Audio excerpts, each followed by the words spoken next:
Welcome back to Conflicts of Interest. This is episode 844, and today is October 9th, 2025. I'm the host of the show, Kyle Anzalone. A lot of news to talk about in today's show. Of course, the big news being Trump announced that Hamas and Israel have agreed to a ceasefire and hostage deal that maybe will lead to a permanent end to the Israeli genocide in Gaza. So we'll be breaking all that down and more on today's show. Be sure you share today's episode wherever you're watching YouTube ads. Put it out there and then go ahead and follow me or subscribe to me on ads. I'm at KyleAnzalone_. I post all my articles there, whether I write them for antiwar.com, the Libertarian Institute, or judgenap.com. And follow the YouTube channel and also the YouTube channel for the Kyle Anzalone Show. Last up, let's mention the sponsor of today's show, and this will be, I think, the last ad that I run for the Expat Money Summit, because the Expat Money Summit is taking place starting tomorrow. So head on over right now, expatmoneysummit.com. Go ahead and reserve your free ticket to the event, and that way you can learn all about crafting your perfect plan B. How to get out of the United States of America, where to get a second passport, what countries can you buy property in, and then what your tax situation will be like once you've moved abroad. Maybe you could save yourself a little money. So you'll find out all that and a lot more at the Expat Money Summit. If you want a VIP ticket to the event, you use the promo code KYLE, K-Y-L-E, when you check out. That'll save you 20% off. It'll get you access to the VIP exclusive panels, including the one I was on with Dave DeCamp and Jim Jardis. I thought it was a fantastic conversation and definitely worth the price of admission. All right, let's get started here. Trump calls off diplomacy with Venezuela's Maduro, making regime change more likely. This one by a friend over at antiwar.com, Dave DeCamp. So President Donald Trump has called off diplomatic efforts to reach an agreement with Venezuelan President Nicolas Maduro, the New York Times reported on Monday, a step that paves the way for more U.S. military escalations and makes a U.S. attempt at regime change in Venezuela more likely. U.S. officials told the Times that during a meeting with U.S. military officials on Thursday, the president called his special envoy, Rick Grenell, who had been leading the effort to negotiate with Maduro, and instructed him to halt all diplomatic outreach with the Venezuelan government. 2 weeks ago, Grenell said he was still in contact with the Venezuelan government. Those comments angered other officials within the Trump administration. Grenell has reportedly clashed with Secretary of State Marco Rubio, a longtime proponent of regime change in Venezuela, who's been driving the current policy. And so here's an opportunity for the United States to, I mean, one of the things that if I were in the Trump administration and I really wanted to try to put pressure on the Russian economy to get the best deal I could for Venezuela, I would be trying to increase the amount of oil that is produced on the planet to drive down the price of oil. And this way, you don't have to pick fights with India. You don't have to pick fights with China. You can just do deals with Venezuela, take the sanctions off Iran. And with Venezuela, there's a particular interest among some American oil producers because they're going to at least get access to some of that oil and be a part of some of the refinery process. And so, again, there's a real advantage for U.S. business here. I think, additionally, there's a real advantage where the U.S. could take this opportunity to put more oil on the world market and make it harder for Russia to sell their oil. One of the things that Russia's done is, they sell their oil at a little bit of a discount on the world market, and China, India, Turkey are buying it all up. Well, if you flood the world market with more oil, then you're going to drive down the price of oil, and I'm sure it's going to be much easier to convince India or China to buy more oil from Venezuela or Iran versus Russia. This all seems like a very coherent strategy that could be laid out by the Trump administration, but they're doing the opposite. They're going after Venezuela. They're going after Iran, which is going to tighten the world oil market and make it easier for Russia to sell their oil and fund the war in Ukraine that way. So, and not that I necessarily think that Trump could get enough oil on the world market that Russia decides to call off its military actions in Ukraine. I think Ukraine is desperate, but if Trump is looking to put economic pressure on Russia, I would think that that would certainly be the easiest and most strategic way to go about it. Certainly not what the Trump administration has been doing by going after these two countries. Additionally, getting a deal done with Venezuela, Maduro's willing to take back Venezuelan migrants, the small amount of drug trafficking that comes through Venezuela. I'm sure Maduro would be willing to cut down on it. The U.S. gave up on its Venezuelan regime change effort that's been going on for decades, and so there's a lot of incentives here to get a deal done, and Trump doesn't even want to talk about it. And I think that's because Rubio, his Secretary of State and National Security Advisor, has probably become the most powerful voice on foreign policy in the White House. And it certainly reflected in the way Trump's gone about his foreign policy. So, the Times report said that Trump has been frustrated with Maduro for not voluntarily stepping down from power and his government insistence that is not involved in drug trafficking. The second one is true, and the first one is just predictable, that Maduro is not going to give up power because Washington deemed that he must. That's just not how the world works. The U.S. has drawn up plans for military escalation, including potential direct strikes on Venezuela aimed at ousting Maduro. So far, U.S. military action in the region has involved bombing at least 4 boats that the Trump administration claimed without evidence were carrying drugs. More on that in a minute. The military action that attacks lacks legal authorization. Based on the numbers released by the administration, at least 21 people have been extrajudicially executed at sea by the U.S. military since the strikes began on September 2nd. The U.S. has also built up significant military assets in the region, and according to the Washington Examiner, U.S. military planners believe forces are now sufficient to seize and hold key strategic facilities such as ports and airfields on Venezuelan territory. Any attempt to seize strategic assets inside Venezuela would likely provoke a full-blown war with the government, which says it has a militia of over 4 million people, and I think it has about 8 million people total that it could put under arms, and so that would be a real problem. Next up here, this one I wrote for the Institute on October 8th. White House has not provided Congress proof that boats destroyed in Caribbean were carrying drugs. So, 2 U.S. officials said the White House has not provided proof to Capitol Hill that the 4 boats destroyed by the U.S. military in the Caribbean were part of drug trafficking operations.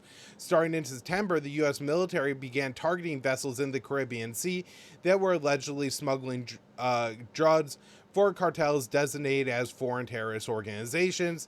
The U.S. has destroyed at least 4 ships, killing 21 people.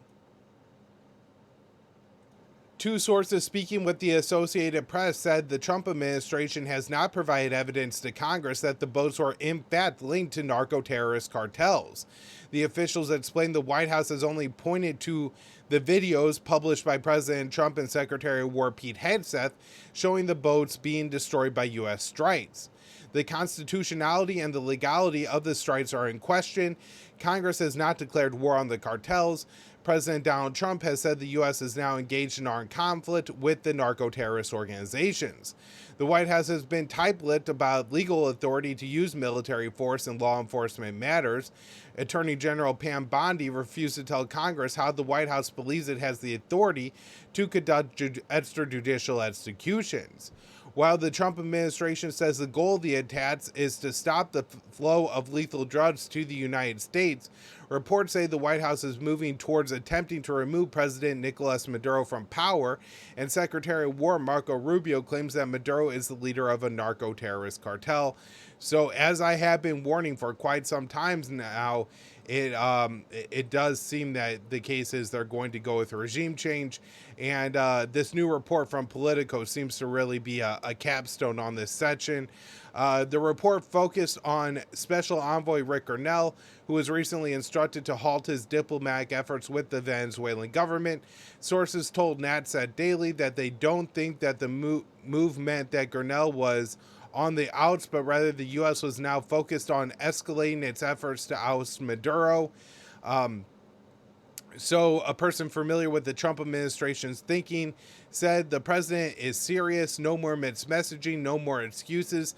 There is now a coherent whole of government strategy to eliminate Cartel de los Soles and its leader. And while Cartel de los Soles doesn't even exist, and Maduro is not the leader of any cartel, and this is confirmed by both the National Intelligence of the United States and State Department funded NGOs, who both say that Maduro isn't the leader of a cartel and Cartel de los Soles does not exist, but that's what they're saying. And so it's very, very concerning here that we are going to end up with an Iraq style catastrophe in our own administration. Tiny bit of good news I have on today's show. U.S. Russia move towards extending New START treaty. The White House and the Kremlin have made positive statements about extending the only remaining nuclear arms control pact between the world's nuclear superpowers. Last month, Russian President Vladimir Putin proposed a short-term extension of the New START treaty. He said the New START will expire on February 5th, 2026, signaling an imminent end to the last international accord directly limiting nuclear military capabilities. A complete reunification of this treaty's legacy would for many points be a grave and short-sighted mistake. He continued, in order to prevent the emergence of a new strategic arms race and to preserve the acceptable degree of predictability and restraint, we consider it reasonable to maintain at this turbulent time the status quo established under the New START. Accordingly, Russia is prepared to continue observing the treaty's quantitative restrictions for 1 year after February 5th, 2026. The New START treaty was signed in 2011 and has been extended several times. Shortly before taking office in February of 2021, President Joe Biden and Putin extended the pact for 5 years. However, parts of the treaty were eroded during the Biden administration. New START inspections were paused, and Moscow has walked back its commitments to the pact. Most of the arms control agreements between the U.S. and Russia have been ripped up over the past 2 decades. President George W. Bush left the Anti-Ballistic Missile Treaty. During his first administration, President Donald Trump abandoned the Intermediate Range Nuclear Forces Treaty and the Open Skies Pact. On Sunday, Trump responded to Putin's offer by saying that extending New START for a year sounds like a good idea to me. Kremlin spokesman Dmitry Peskov told reporters that Russia welcomes Trump's statement, and so this seems like we are moving in the right direction and hopefully fast enough to get a deal done. Now, on bad news between U.S. and Russia talks, Russia says momentum towards Ukraine peace deal has largely exhausted. So the Ukrainian Deputy Foreign Minister Sergei Rabkov on Wednesday said that momentum towards a peace deal in Ukraine following the August 15 summit between Trump and Putin has been largely exhausted, as the two sides remain very far apart on conditions to end the war. And this has been obvious by those of us who don't have a strong pro-Ukrainian bias and observe the conflict. I was very doubtful that Trump was going to be able to get a deal done, and it now seems that Trump has been put in the situation that I knew he was going to be put in, which is you are either going to have to abandon Ukraine or, give Ukraine maybe a 3-month runway and say like, hey, we are turning off our support. We're not selling the Europeans weapons for you. You must wrap up this war or else you will lose it. Or he's going to have to significantly escalate U.S. support for Ukraine. And it certainly seems like that's the side of the road that he is choosing to go down at this point. Very unfortunate, but predictable. All right, next up here. Poland's prime minister opposes extraditing Ukrainian nationals suspected of Nord Stream bombing. So the Polish prime minister, Donald Tusk,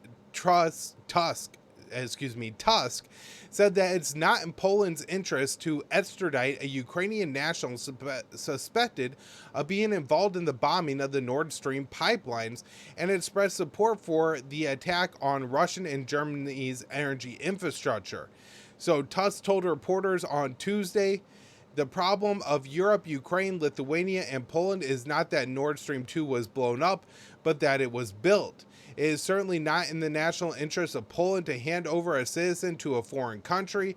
Russia, with the money from some European states and German and UK, Dutch companies, built Nord Stream 2 against the vital interests of our state, but of all of Europe, and there can be no ambiguity about that.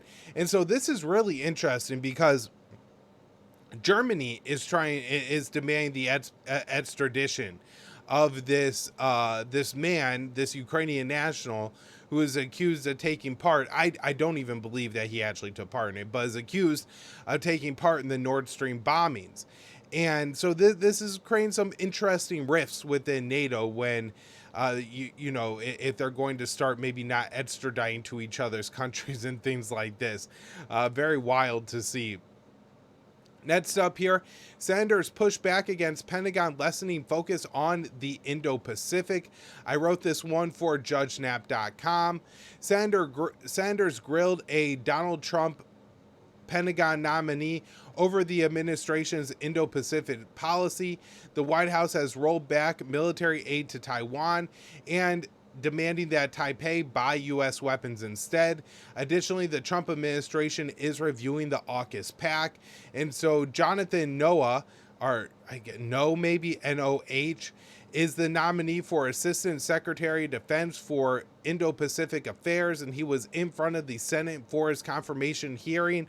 And Senator Roger Wickers, who is the chair of the Senate, I believe, Armed Services Committee, where he was appearing in front of, was very upset over the review of the AUKUS pact, and Mark Kelly and Jack Reed were displeased that the Trump administration is not just sending Taiwan weapons for free, but requiring Taipei to buy American weapons instead. I think this is interesting in the fact that we do have some information from the Trump administration that they are conducting a new national security review, or I guess writing a new national defense strategy, and they want to shift focus away from the Indo-Pacific to America's own hemisphere.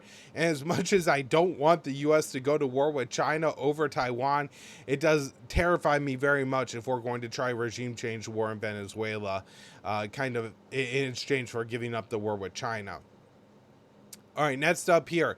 2/3 of Democratic voters support sanctioning Israel. So this is a new poll from YouGov of Democratic primary voters released on Friday, and found that 72% believe Israel is committing a genocide in Gaza, and 65% want to sanction Israel. Among Gen Z Democrats, over half say Israel policy will impact their voting decisions in 2026. 71% of Democrats told pollsters that they want to support a candidate who opposes continuing arms shipments to Israel. Washington sends Tel Aviv billions in military assistance every year. Support for Israel in the U.S. has plummeted as Americans have been appalled by Washington's unconditional assistance to Tel Aviv's genocide in Gaza. The YouGov survey found that just 8% of Democrats sympathize with Israel, compared to 45% for Palestinians.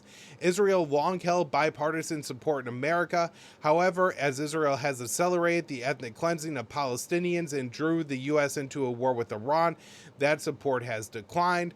A Pew poll earlier this year found 45% of Americans had an unfavorable view of Israel, including half of Republicans under 50, which I think is absolutely monumental and substantial, and the reason that we're seeing this. Israel to spend up to $4.1 million on propaganda campaign targeting American citizens. Dave DeCamp wrote this one for antiwar.com on October 6th. So, Israel's foreign ministry is planning to spend $4.1 million for a propaganda campaign that will target American evangelical Christians, a project being sold as the largest Christian church geofencing campaign in U.S. history. The Jewish Telegraphic Agency reported on a federal filing under the FARA Act that shows that the Israeli ministry has hired a newly formed U.S.-based firm, Show Faith Works LLC, which will target churchgoers with digital ads that are explicitly pro-Israel and anti-Palestinian. The campaign will also involve creating a mobile October 7th experience that will visit Christian colleges, churches, and events. The document says the experience will involve a custom-built trailer designed by Hollywood experts, virtual reality headsets, set pieces, and a full-length TV for an interactive experience. So the filing lists hundreds of churches in California, Texas, Colorado, and Arizona that will be targeted by the information campaign. According to an invite, Show Faith by Wirtz expects to receive $3.25 million from the Israeli Foreign Ministry over a 5-month period, and includes a potential additional $835,000 for equipment and expansion of the campaign. The document, which was filed on September 27th, says one of the activities of the campaign will be to combat low American evangelical Christian support for the nation of Israel. One of the goals of the campaign is to use a combination of personal and professional outreach to the Christian community, combined with digital targeting and social media outreach, to increase positive association with the nation of Israel while linking the Palestinian population with extremist factions. The propaganda campaign targeting American Christians is part of a PR blitz in response to Israel's significant loss of support among Americans due to its genocidal war against the Palestinians. Another recent FAR filing revealed that Israel is paying influencers around $7,000 per pro-Israeli post on social media. So, I wish people would see this and be as appalled by it as they should be, that the Jewish state is going to, and they call themselves the Jewish state, right? Like, this is in their law. They have a Jewish nation state law, right? Like, Jews get special rights and privileges in Israel that the native people of Palestine don't get. And so that the Jewish state is going to go and they're going to come to American churches to influence and change the policy of American Christians should be quite appalling to Americans, and particularly Christians. I don't know if that's going to be the case, the reaction to it, but that's what the reaction should be. Next up here, this article I wrote for antiwar.com on October 7th. The U.S. spent over $31 billion aiding Israel in the past 2 years. So the Cost of War Project at Brown University has calculated that the total U.S. military support to Israel over the past 2 years has cost U.S. taxpayers over $30 billion. Israel has received over $21 billion in U.S. military aid, and Washington has bombed Iran and Yemen for Tel Aviv. According to the study, the U.S. has provided Israel with tens of thousands of bombs and other weaponry following the Hamas attack in southern Israel 2 years ago. The American arms have fueled Israel's genocide in Gaza.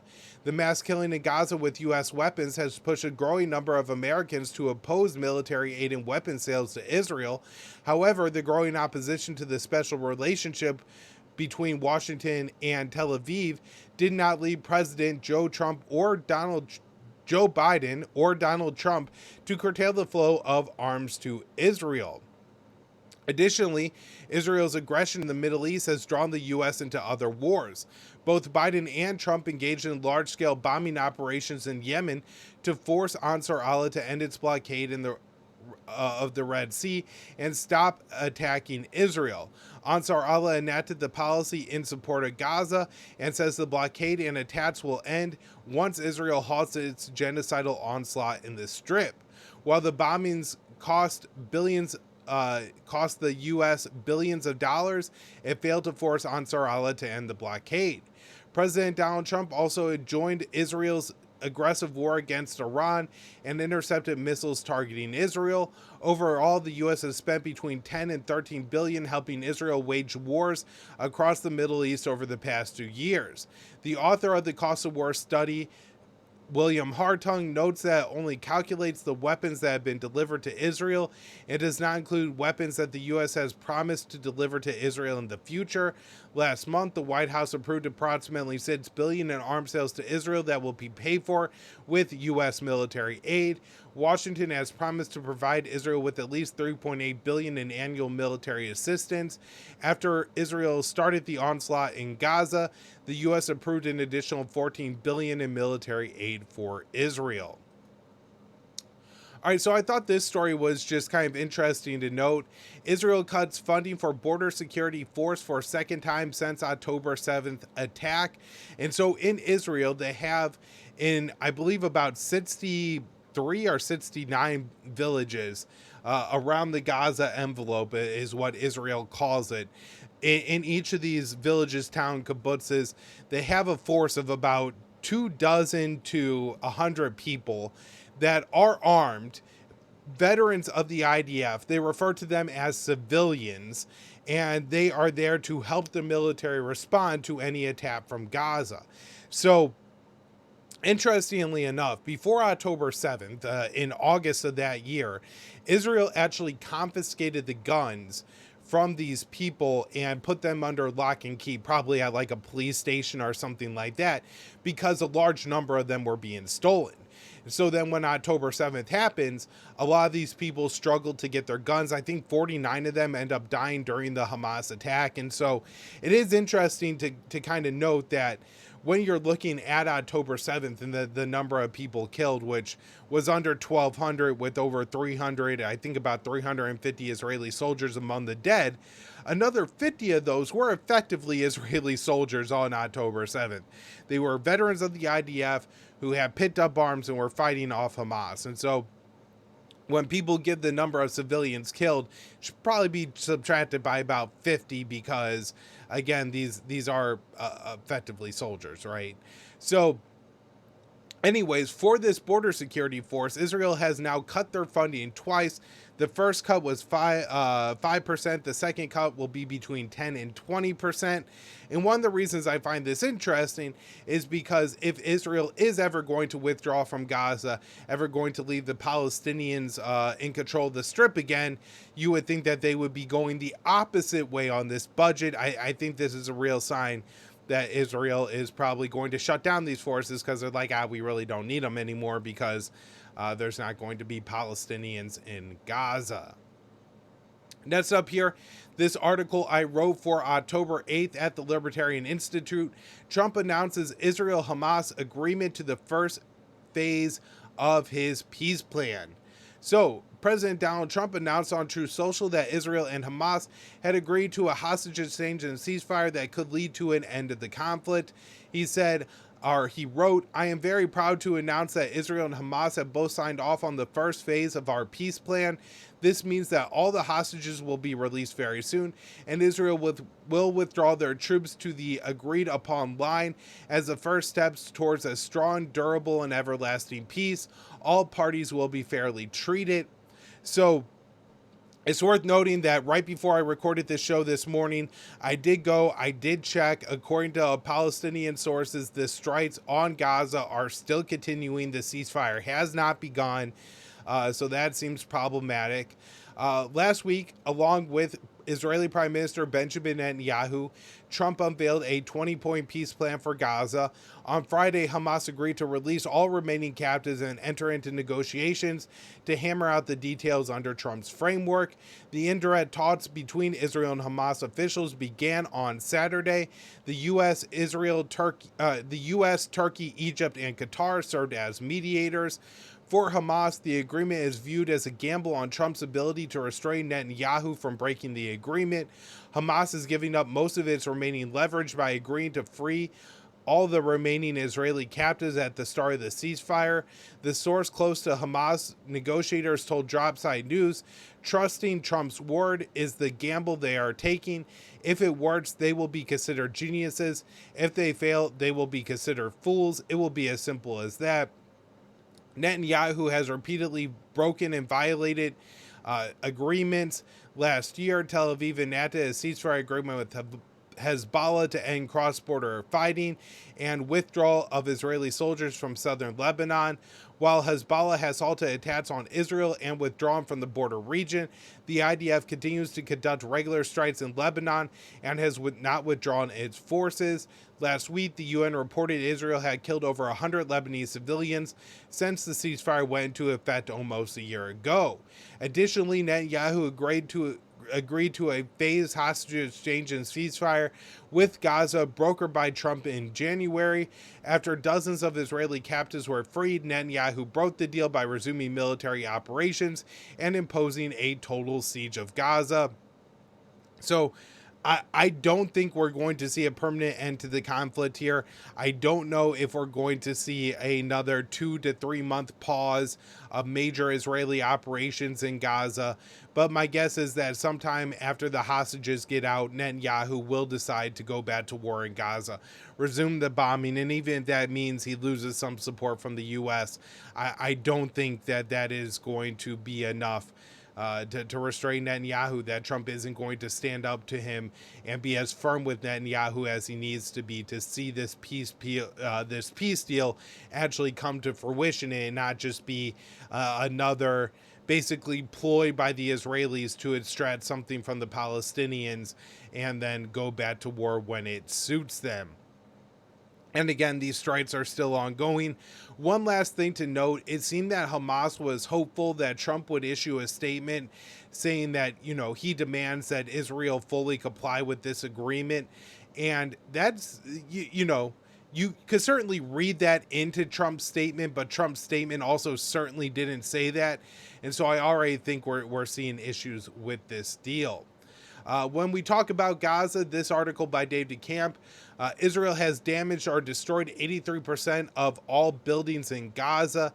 The UN said on Wednesday that Israeli forces have damaged or destroyed 83% of all buildings in Gaza City as the IDF continues to strike the city despite ongoing ceasefire talks in Egypt.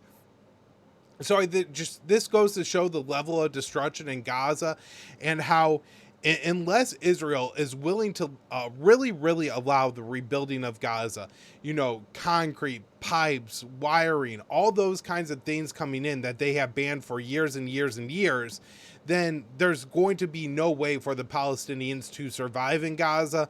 And anyway, I think Israel will go back to war before we even get to this part of the agreement. But I think it really does show how much rebuilding of Gaza is needed, and I think we're just not likely to see it. Next article, I wrote this one for the Libertarian Institute on October 8th.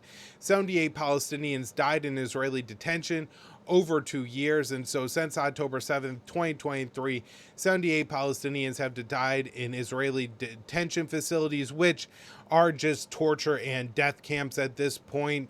So the 78th Palestinian to die, according to the Palestinian Prisoner Society, is 22-year-old Ahem Mohammed Kajirat, and he was arrested on May 23rd, 2024, held without charge or trial, and despite his chronic disabilities, or chronic diabetes, he was placed in inhumane conditions in the notorious Nakab prison for most of his detention.